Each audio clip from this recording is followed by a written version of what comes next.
Comment quelqu'un peut-il vivre quelque chose de terrible, comme des abus sexuels, et ne pas s'en souvenir pendant des années, voire des décennies? Pour répondre à cette question, il faut comprendre comment fonctionne la mémoire. Imaginons que, pendant que tu te détends dans ton jardin, ta mère renverse accidentellement une boisson froide et collante sur toi. Ton cerveau encode la sensation du liquide froid sur ta peau, l'odeur de ton jardin et d'autres détails dans la mémoire à court terme. Ensuite, à travers un processus appelé consolidation, ces souvenirs se transforment en mémoire à long terme que tu peux récupérer ou non plus tard.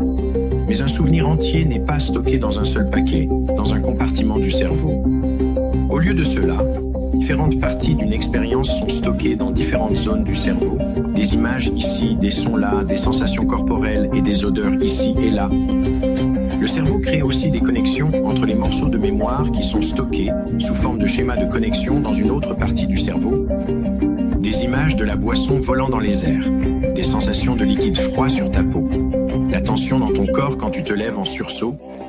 Tout cela est connecté dans ton cerveau avec les images de ton jardin. Des années plus tard, quand tu es en train de te détendre dans le jardin et que quelqu'un trébuche un peu en passant avec une boisson, une combinaison de ces morceaux de mémoire pourrait remonter à la surface dans ta tête. En d'autres termes, cette ancienne expérience était en attente à cause de la connexion de ces expériences dans ton cerveau. Cela a déclenché la récupération de ces morceaux de mémoire dans ta conscience. Maintenant que nous avons une compréhension de base de comment fonctionne la mémoire, nous pouvons commencer à explorer les questions suivantes. Que se passe-t-il lorsque tous ou certains morceaux de mémoire ne peuvent pas être récupérés pendant des années, voire des décennies? Et dans quelles conditions certains morceaux de mémoire peuvent-ils finalement être récupérés dans la conscience? Les réponses à ces questions nous aident à comprendre ce qu'on appelle les souvenirs réprimés et récupérés.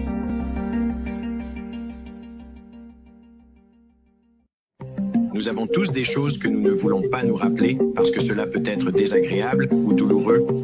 On repousse des choses de notre conscience tout le temps. Si nous ne pouvions pas le faire, il serait difficile de se concentrer sur quoi que ce soit, comme cette vidéo, et certains d'entre nous sont meilleurs que d'autres à ça. Il y a des parties du cerveau, y compris le cortex préfrontal, qui nous permettent de filtrer différentes sortes d'informations. Cela inclut le fait d'empêcher la récupération de souvenirs qui, s'ils remontaient à la conscience, ne seraient pas utiles. Après tout, le but fondamental de ce souvenir est d'aider le cerveau à générer des pensées et des comportements utiles. Pour certains enfants qui ont été abusés, ce souvenir est carrément inutile. Ça n'apporte que plus de douleur et de souffrance.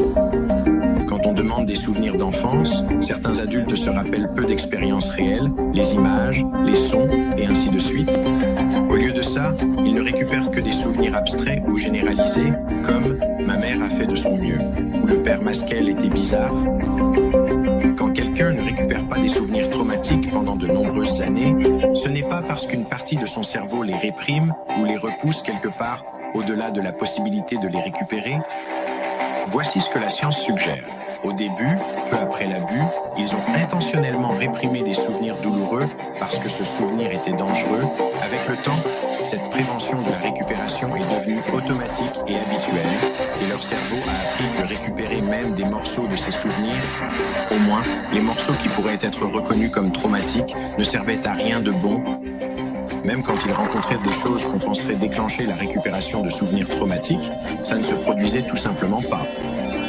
Mais finalement, leur cerveau peut rencontrer juste les bons indices dans le bon contexte pour établir les bonnes connexions cérébrales, pour enfin ramener des morceaux de souvenirs traumatiques à la conscience. Par exemple, être poussé à aller à une réunion de lycée, ou quand votre propre enfant innocent et vulnérable atteint le même âge que celui où vous avez été abusé, qui sait quel sera le bon déclencheur pour déverrouiller la récupération de ces souvenirs perdus depuis si longtemps?